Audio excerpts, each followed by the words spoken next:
Morning, morning. Good morning. Hi, everybody. Hi, Jackie. Good to see you. Two Jackies today. Hi, Joy and Susan. Hello, hello. Hi, Allison. Let's see, we've got Della and Dawn. Good. All right. Hi, Dawn. Good morning. So, yeah, as most folks know, it's always nice to see your faces. So if you want to keep your videos on, that's great. And if you prefer not to, you can leave them off for the time being. But it's especially at the end when we do our little chat, it's really nice to see who we're talking to. So, but if you can't, that's okay, no problem. And I think I see, let's see, Susan and Della are here. Can't see your faces yet, but it's nice to know that you're here. Yeah, so we've got, I don't know where everyone's calling in from today, but we've got a big storm coming our way. It should be here in a couple hours. So I've got my umbrella in case it starts snowing.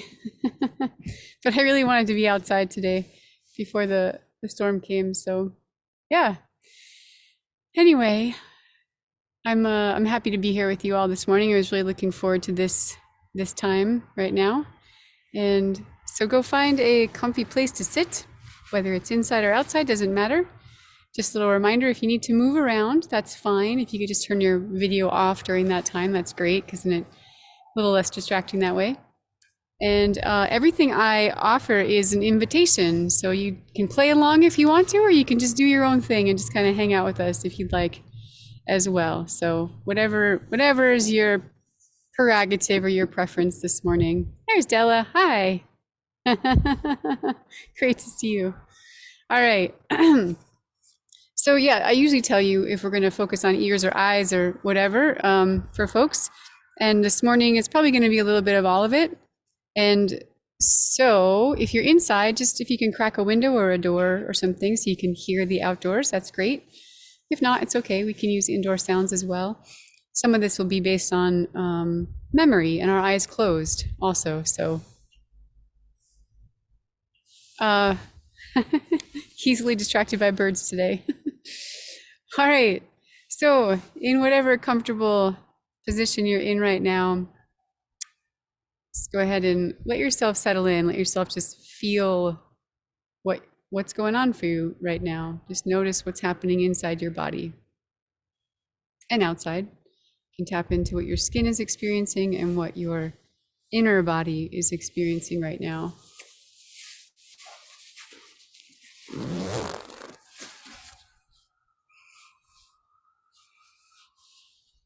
Feeling your feet on the ground beneath you. Just really consciously bringing your attention to your feet. And remembering that the soles of our feet have that connection with the ground beneath us, and often beneath the wood and whatever, maybe concrete, whatever it is below you, there's the earth below that. So some of you might be outside actually with your feet on the earth right now, but those of you who are inside and may have your feet on the ground that's not the earth, just want you to imagine that connection with the earth right now. Because it's there, it's a real thing. Can you feel that? Tap into that right now. And if not, it's okay. Just, it's a good thing is to bring our attention and our intention toward trying to do that. Now you can move up, just taking stock of your body. So we'll go to our ankles and our calves and your knees. And as we're moving up our body, just noticing any places that might feel a little stiff and tight, other places that might just feel wonderful. And just noticing what those are and what your own personal experience is. So moving to your thighs, your hips. You can go to your belly next, and your chest, And remembering your spine, your rib cage, not to forget our fingers and all those joints in our fingers that do so many things for us every day. Our wrists and our elbows, and then moving up to your shoulders. And finally, our neck, which gives us perspective, allows us to change our perspective by shifting and turning. And you can go to the back of your crown, of your head, all the way to the front, where your eyes, your nose, your mouth, and your ears are resting.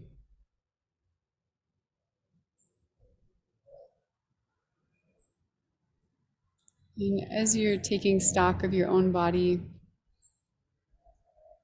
just notice what rhythm your heartbeat is in right now. Can you feel your own heartbeat?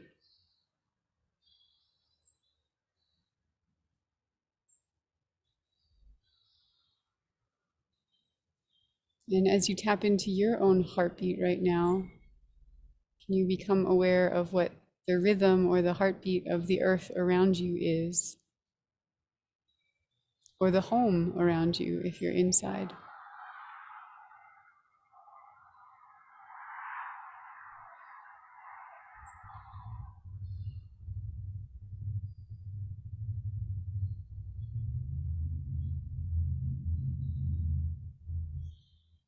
Just notice your breath now, seeing how deep or how shallow your breath may be. Noticing if it's different or similar from the last time we sat together.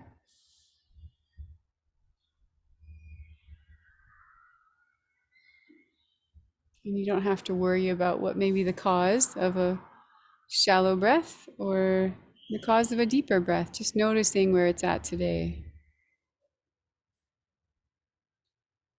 And now, with intention, let's bring our mindfulness to our breath. And so go ahead and exhale completely. We'll start with an exhale first.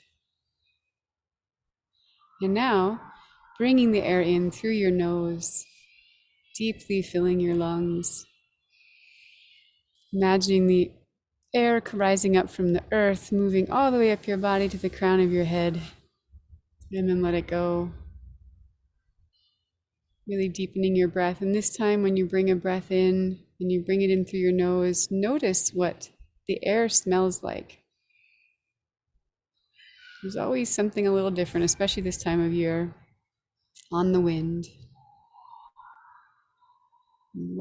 What's on the wind today? What's in the air? Again, even if you're in your house, what are the scents that you're picking up in your home right now?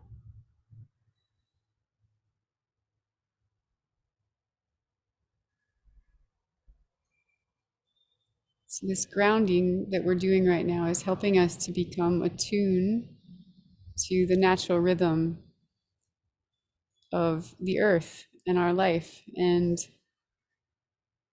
often our modern pace, our modern rhythm is typically faster and more hurried than the typical pace of the natural world. However, if you're in a raging river, as I know California has a few of those right now, that's a quick pace. So the earth can go through different rhythms at different times. I suppose the difference is that with us, we tend to stay in that quickened pace more often than not. So it's good to just notice what a little bit of a slower pace feels like. And so now, bringing your awareness and your attention to your eyes, we're going to find a point off in the distance, as most of you know to do, finding something. And if you typically look at one thing when we're doing this practice of owl eyes or peripheral vision, maybe find something else to look at today. Look in a slightly different direction.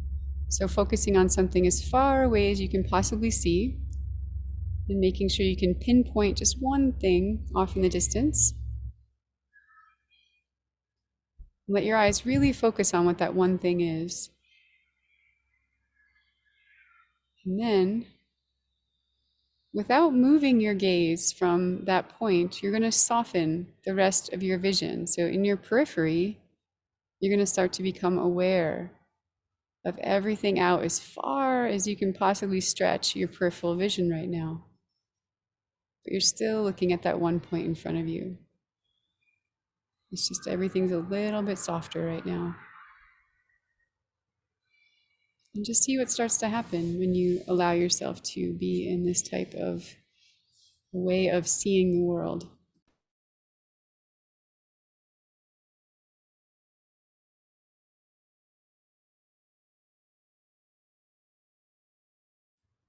Are there any subtle motions you can pick up on that you might not have been aware of before? Did you notice your breath and your heart rate maybe slowing down a little bit?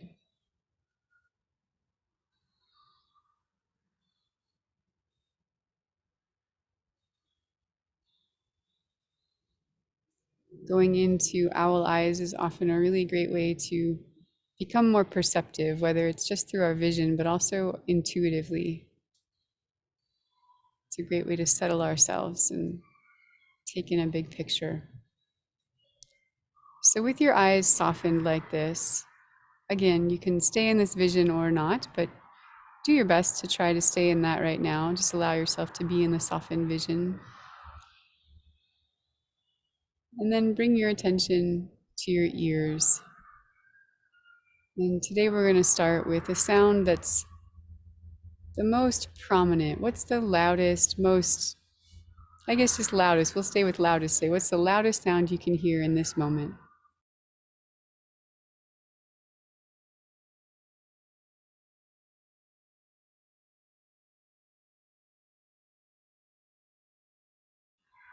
And now shifting out to a sound that's, we'll go to the next extreme. Let's listen for the quietest sound. Just a bare whisper that you can hear in your environment in this moment.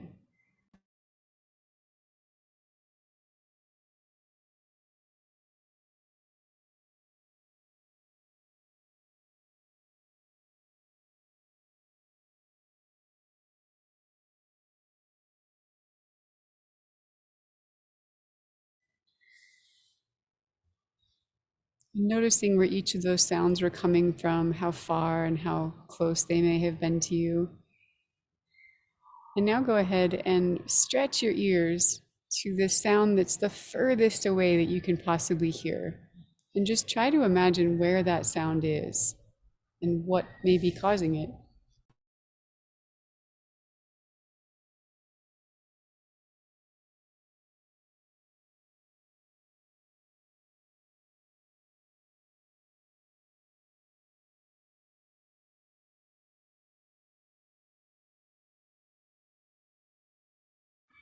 And if you're indoors, you can do your best at this time with your ears to try to listen through the walls.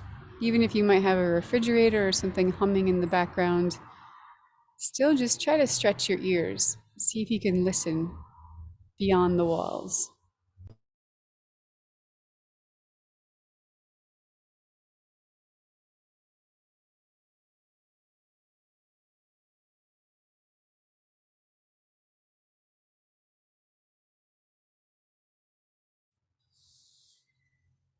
Awesome.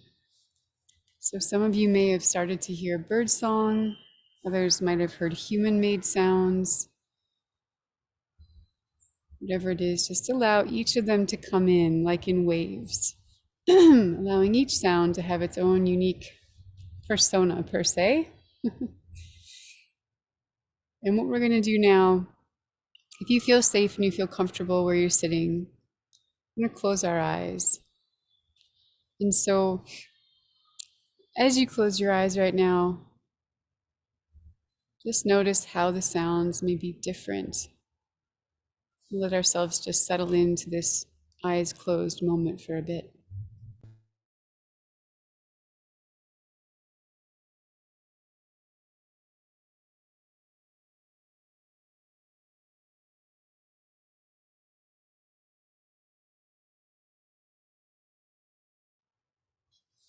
And so as you're becoming more deeply aware of your surroundings and the sounds around you, I'd like you to go back into your memory for a moment and think about the very first time that you ever fell in love with a bird. So, what was the first experience where you really became aware that birds are here, birds are a thing? And let's just let ourselves be in that moment. I want you to remember as much as you can about that moment.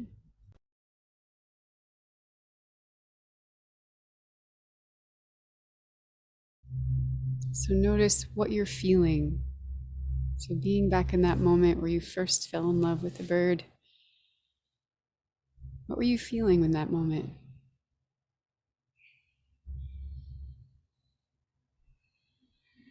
What do you see around you?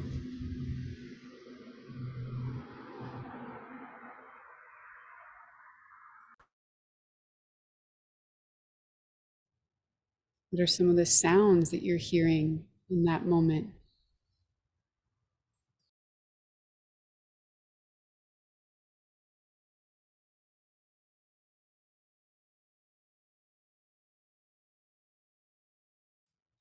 Is there anyone else there with you?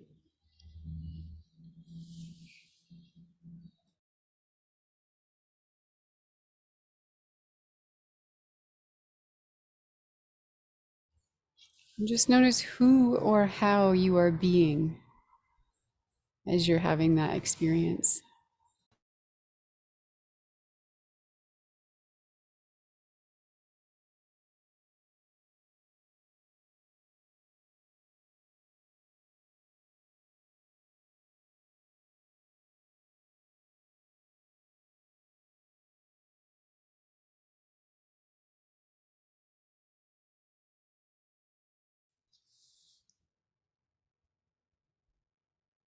And in just a moment, I'm going to have you open your eyes again, but not just yet. And what I want you to do is imagine that that feeling that you're feeling, that first time you saw a bird, whatever that experience is, I want you to imagine that that feeling is a friend. And you're going to bring that friend along with you today as we sit. And so when you open your eyes, we're going to do so slowly and do your best to go back into owl eyes. Try not to focus on anything too specific. So you can gently open your eyes right now and just shift into that widened peripheral vision, that softened gaze. And imagine that that friend is sitting next to you. And they're going to invite you to experience the world of birds, the world of nature, through their own eyes and ears today. And so just let yourself be naturally guided to whatever it is you're called to look at or to listen to and to focus on. The next couple of minutes, we'll just let ourselves listen through our friends' eyes and ears.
So now I'd like you to choose just either one bird, one tree, one plant, whatever it is that's in your awareness right now. And as if you and your friend could just go follow them on an adventure. Wherever it is that they're about to go right now, just let yourself follow them and participate in whatever experience they're experiencing right now.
And so even if you happen to be watching a bird and maybe it goes out of view, you can no longer see it, just let yourself imagine where it's going right now.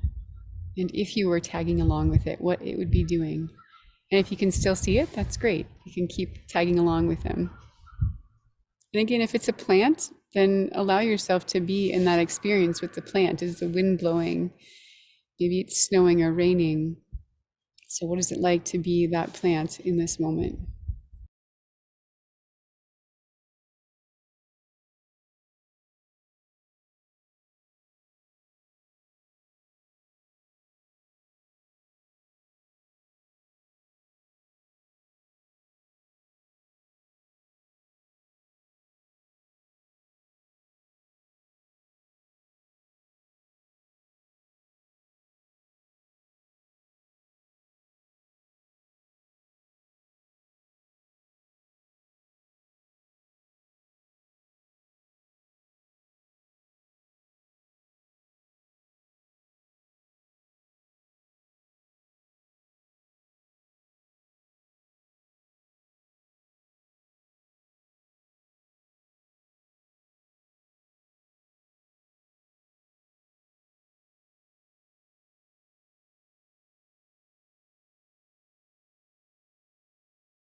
So, this is a type of experience where owl eyes or that softened gaze can really come in handy if you're watching a bird and the bird is very close to you.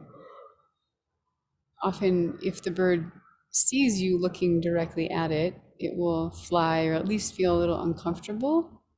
So, one way to help them feel a bit more comfortable is to just look at them with owl eyes. You're not going to look directly at them. You're just going to look, in your peripheral vision so you can still see the motion.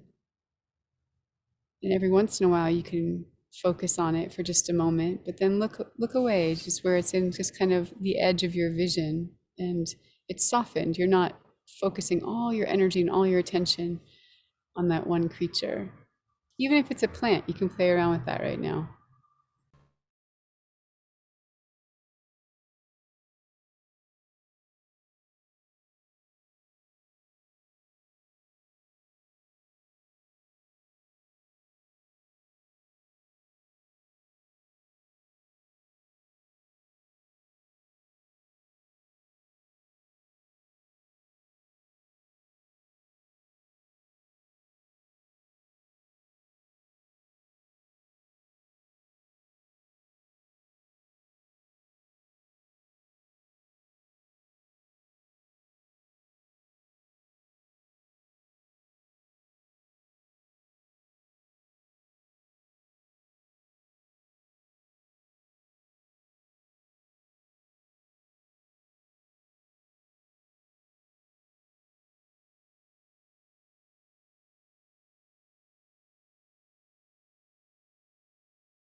Okay, so in the last minute or two of our sit,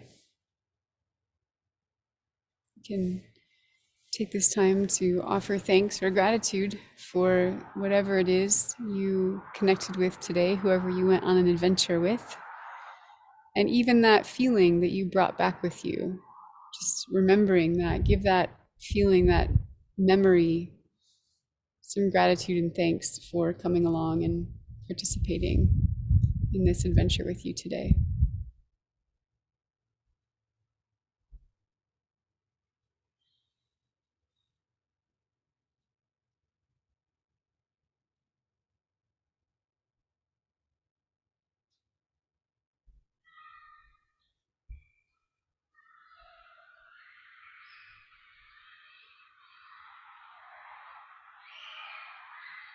All right.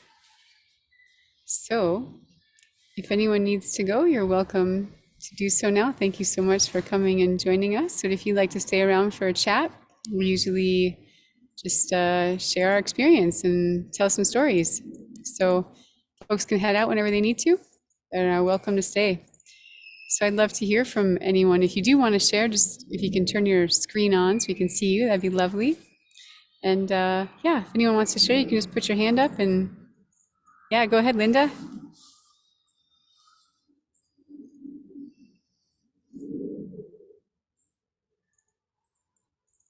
Let me see if I can unmute you. Not sure. Doesn't seem to be working. Huh. Oh, there we go. Now I can hear you. Okay, I can't see you right now, but as long as you can hear me, that's okay. I don't know what I did to my phone. Sorry. Error. Operator error. But I just wanted to say that was just a wonderful guided meditation. It was so wonderful to connect with the first bird that I fell in love with way back when I was a kid, probably 9 or 10 years old, in the middle of a snowstorm in the Chicago area. It was a blizzard. And I heard a bird in the backyard. I thought I heard a bird in the backyard. And so I got bundled up to go out. My mother thought I was crazy, but she was busy. So I managed to get out the door and I walked back to our plum tree. And here was a cardinal, a male cardinal, singing his heart out in the middle of a snowstorm in January. I have no idea why, but that memory came back, and it was a really wonderful experience to feel it again and to kind of relive it in my mind. That's when I fell in love with birds, actually. That was at least one of the first times that I did. So Wow. it was really cool. But the other thing that happened today, and it happened just before we started, I went out, since the time change, it's dark now at 7 in the morning. And I went outside this morning just to see if there were any birds around. And there were, even though it was still dark.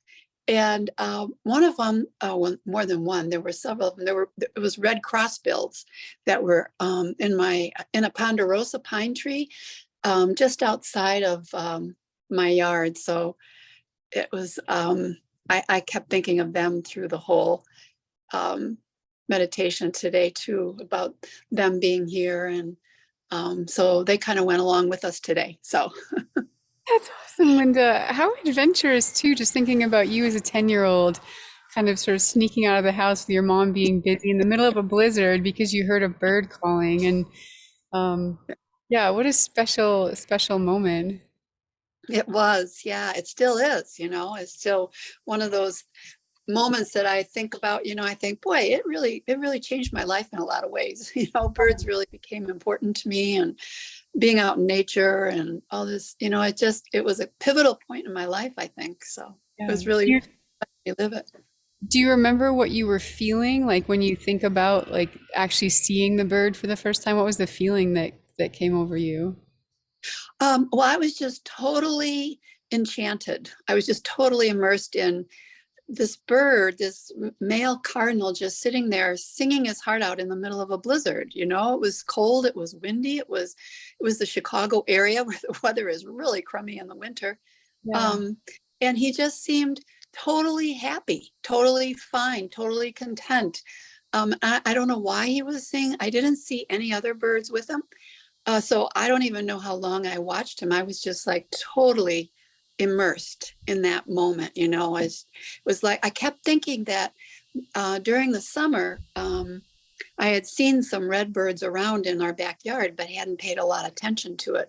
But I thought maybe it was the same one that had been in our yard, so he kind of became, he was my buddy. He Yeah. became my buddy. So Yeah. I was always watching for him. And every cardinal after that for quite a while was my buddy. Your buddy. Yeah. Oh, that's so awesome. Thank you so much for sharing that. And I just think Sure. I think of, I don't know, for me, I have a lot of admiration for that cardinal, thinking of, and Yeah. how badass that is that they are, he was out there singing. And I don't know, I think of you being a very adventurous person, like living in Colorado, doing the things that you do. And, maybe it's all in your nature, but I wonder how much that adventurous, badass cardinal influenced your life. Yeah. I think he did. Yeah. I remember being just totally amazed that the bird was out there, that there was a bird there. And, Yeah. and I have thought about it at other times. It isn't like this has been out of my memory. I've thought about it at other times and how it kind of, to me, spoke about not letting circumstances determine your experience, really. I mean, that cardinal seemed really content and happy and was singing his heart out in the middle of a blizzard. So Yeah. it kind of spoke to me about that. Awesome. Well, thank you so much, Linda. I love that. Thank you. Yeah. Anyone else want to share their experience from this morning? You can just put your hand up and.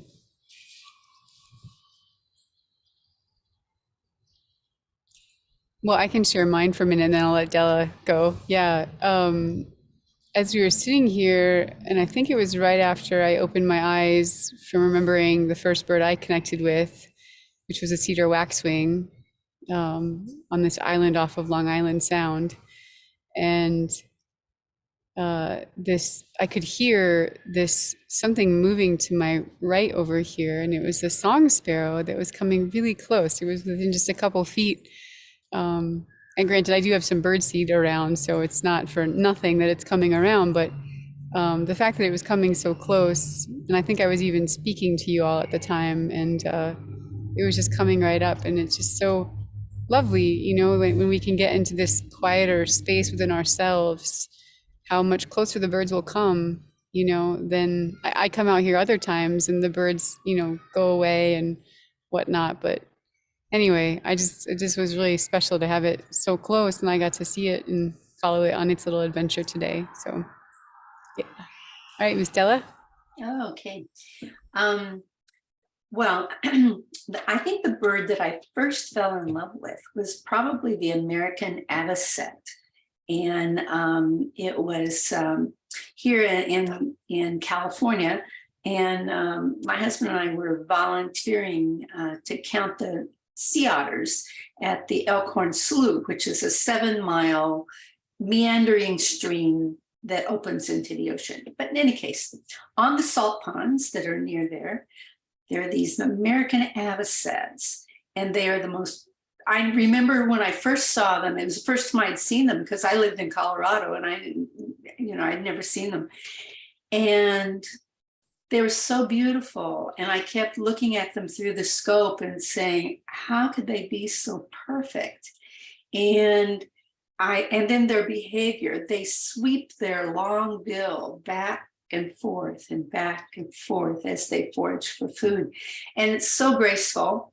And so anyway, ever since then, I just take lots of pictures of them and watch the avocets. And I'm delighted to see the breeding plumage when they turn a peachy color in their neck and head. So anyway, without crying, that was my first love.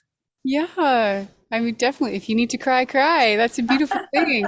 Do you remember what you felt in that moment when you first? Because avocets are, gosh, they're just stunning birds. Like yeah. What was it that you were feeling in that moment when you first saw it? I was just thinking about how beautiful they were and how perfect they were. I couldn't believe that their feathers were just the perfect color, and the markings were so pretty, and and I just thought that they were a miracle. Yeah. And yeah, Mhm. yeah. Yeah, definitely. Yeah, I feel like they're one of those birds that do evoke that sense of miracle. Like, how are you what you are? And like, you just, like, how'd you come to be? And you're so perfect and amazing. And yeah. Oh, that's awesome, Della. Yeah. Thank you. Thanks for that story. Mhm. Sorry, I was muted. I said Jackie. Yeah, go ahead. So my experience as a child is not discovering a bird or one experience, because thank you for asking us to do this exercise. It dawned on me just now why I didn't have a particular experience pop up is because as a child, we moved around a lot, so I don't really have specific memories because they all get jumbled up. But I do know that wherever we were, my dad made a point of having me observe, having me be aware of the nature all around, whether it be a bird or a tree or grass or cows or whatever. He made a point of saying, Jackie, look, listen, touch.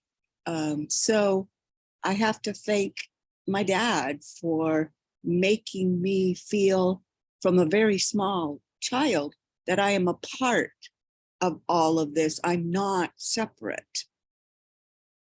I think that's what I got out of that. Thank you. There we go. I said that's an amazing story, and how lucky, fortunate to have a parent who was willing to, yeah, just earn, who had that their own self-awareness, and connection to nature, because you really have to have your own connection to the natural world to be able to share it with someone else. That's a beautiful thing. It also reminds me of years ago, I went to Africa and got to spend some time with the Bushmen, because back then I did a lot more animal tracking, and Bushmen are some of the best trackers in the world. So my old boyfriend and I got connected with this pretty remote tribe of Bushmen. And I remember we were walking with them one day, and um, and we were asking them like how they knew that they saw a lion track. And at that point, we had gotten we'd been there for like a month or so, and we sort of knew what was what tracks were what. But when they walked by, they just kind of glanced really quickly, and they're like, "Oh, there's a lion, there's a hyena, blah blah blah." And we're like, "Okay." So we wanted to like get in their minds, like, "How do you know?" So we asked the translator. We said, "Please ask them like, how do they know it's a lion?" Because for us, when we learn tracking, it's all about like, "Oh, it's got like four four toes, no claws, this that, like it's got this far apart, and this is the measurement." And so it's all like brainy kind of stuff, and we're like, "Well, how do they know? Like, what does a Bushman know that says that's a lion to them?" And they're just like, "It's a lion." And we're like, "Yeah, yeah, but like, how do you know?" And they're like, "Because it's a lion."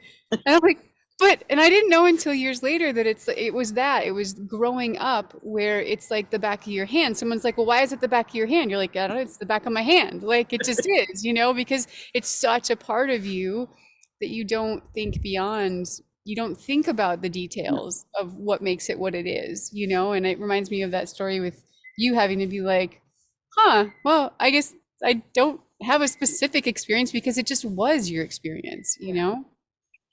Yeah, that's really beautiful. Thank you, Jackie. Hmm. Anyone else want to share stories of their experience this morning, even if you were inside? Yeah, go ahead. Jackie, too. Okay, I am just so appreciative of everybody's stories. It's just so lovely, and I just really needed this because I currently have a ruptured eardrum and can't hear that great, and it's just been not a pleasant experience. And to hear that thing, I do look at the birds a lot for inspiration, and hearing about the cardinal out in the snowstorm and going, that's my goal, that even when I'm uncomfortable for whatever reason, to be able to still enjoy what's there to be enjoyed. So that's really lovely. And then, hearing the story, just so great. I just am grateful to everybody for this. And my first bird experience, it's interesting because I was outside all the time playing and I loved animals, but I can't think of a specific one. But I remember a book that I read that I loved. It was a children's book, and it was back when some of the children's books didn't have very many colors in them, and the two were that they were blue and orange, and it was about children being able to look out their bedroom window into the apple tree, and there was a robin's nest in there. And you could look down and see those blue eggs and the birds, and I'm sure the tree was flowering or something. And I just remember what happiness that gave me. And then just didn't really get into birding until I was more of an adult in Texas, and didn't know I was in like the birding capital of the world.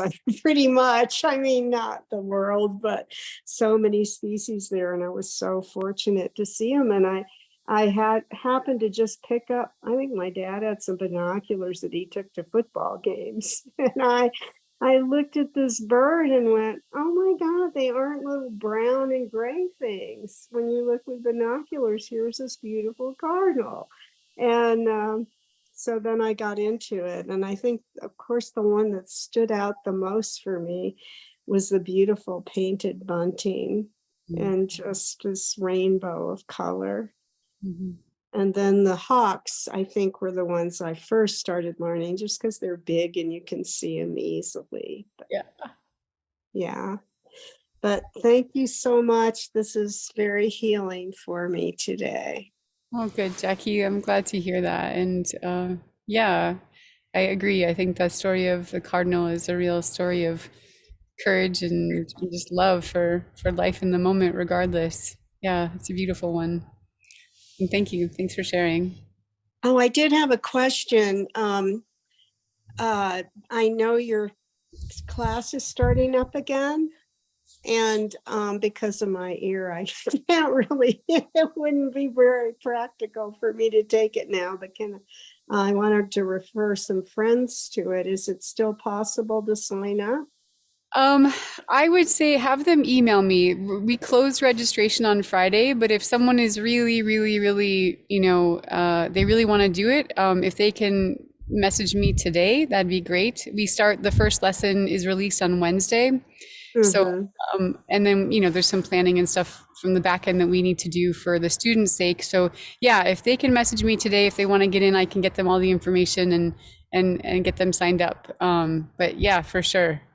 Okay, thank you. Yeah, thanks, Jackie. Bye. Okay. Anyone else want to share their experience or story this morning? Yeah, Dawn, please. There, get myself unmuted. Yeah, that was really fun. Thank you for that. And the memory it took me back to was my first bird love was when I was in high school and had left the house in the evening to get away from the family and have some alone time, and had binoculars with me. And it was a song. I heard this bird calling and I didn't know what it was. And I tried to track it down, kind of stalked it. And I described it in my first little bird journal as the flute of the woods was what I called it. Oh. It had this kind of trill to it. But I didn't know what it was. And I finally got a beat on it and saw it. And it was what we used to call the rufous-sided towhee. Yeah. And I was just astonished about this bird that I hadn't really been aware of, that it was there in my environment. And I got to see it sing. And yeah, I was completely enchanted by it. And just wanted to see everything after that, and was amazed how colorful and perfect all of them were. Yeah. And then what happened today when you took us back to that, and I was sitting very quietly inside, but with right by a window that was cracked open, And there's little birds around the feeders and stuff, and I didn't hear them alarming or anything. But when I opened my eyes, as soon as I opened them, this very large bird flushed from right below the window. And I wasn't sure what it was exactly. It was bigger than the Eurasian collared doves. And it flew kind of out of my field of vision behind some other trees. And then I heard it call, and it was an American crow, which is kind of one of my bird allies from this last year in the course. I've been following this crow family and checking them out all the time, but I've never seen them that close to the house before. Yeah. So it's so interesting that while I was in that deep state, it came in like literally 5 feet from me. And all I did was open my eyes. I don't think I even moved, but as soon as I opened my eyes, it flew. And also a northern flicker flew at that point too, but I've seen them right around the house before and right on the window still. It was so unusual that crow was right below me. Yeah. Without me knowing it. And then as soon as I opened my eyes, it moved. Wow. What do you think that was about? Dawn, well, I think you nailed it. I mean, lots of things. I think we can talk about things on like a spiritual level. We can talk about things on like a technical level. I think the piece that you spoke to, which was, when you were in that deeper state of sort of reverie, sort of dreaming up, remembering your story. When we go to those kind of places, we can get to a very quiet and still place within our hearts, within our bodies. And so then we're not emanating, we're not sort of giving off the waves of the busyness that happen in our brain, which often is very disturbing to the natural world.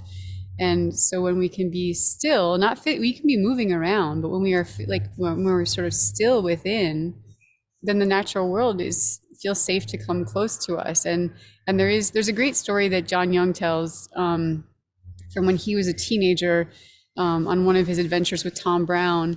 And they were on one of their camping trips, and they had been in the woods for 5 days or something like that. And John had gotten really tapped in to just being in the kind of place that we were in just for a few moments. He kind of was able to get there for extended periods of time, and he was walking. They always did crazy stuff at night. And so it was like a full moon or something. And he was walking down this one trail at night, and he was in that really Zen kind of a place. And as he's in this sort of Zen place, he sees a fox approaching him. And as the fox is coming down the trail, John's just aware of it, but he's still in that really still place. And so the fox comes, and it literally and I think he stood still. John stopped moving. He stood still. The fox came, and it walked just as it was about to pass John. This thought came in John. John didn't move it at like a centimeter, millimeter, nothing. He had this thought come in his brain, was like, I can't wait to tell whoever his friend was, like Bob, John, whatever. He's like, I can't wait to tell so-and-so. The second he said that, or he thought that, the fox was like, looked up at him and was just like, whoa, and then ran away. But up until that point, the fox didn't see him. But the moment John had the thought, the fox saw him. So I don't know. It could have been a lot of things that happened today, but I think you instinctively knew right away what happened with the crow and the flicker, that they saw you and they didn't see you before, because they didn't see you as sort of human. You know what I mean? Modern human, I should say. They saw you as a part. And that's my biggest goal always for myself and for when I teach people, is to help us become a part of the natural world rather than a part from it, right? There's like a part of it versus a part from it. And so I think this morning you had that experience of both, like the beauty of really becoming a part of it. And so now the trick is for all of us is like, how can we carry that forward? Like when you're going in a walk in the woods or going birding or even sitting on your back deck, how can you bring back that feeling? And that's why I always have us tap into the feeling, not so much the thoughts of what was going on in our brain, but the feeling in our body. So how can we feel that sense of whether it was joy, wonder, peace, whatever it might have been? It's often like a childlike feeling, sometimes playful, whatever it may be, but it's often also a still, like a mentally still place. So that's sort of a long answer for you. Yeah. Okay, great. Well, everybody, it's about that time. 12:22. That's a good number, at least on my end over here. 1222. So thank you everyone for playing along with this morning. It was lovely to see you all and to hear your stories. Thank you for just sharing from that really sweet, deep place. And I look forward to seeing you all next time. All right. Anat, I wonder if you have a couple extra minutes, if we could check in really quick. Okay. Thanks everybody. It was great to see Thank you. you. See Thank you. soon. Happy trails. I'm gonna push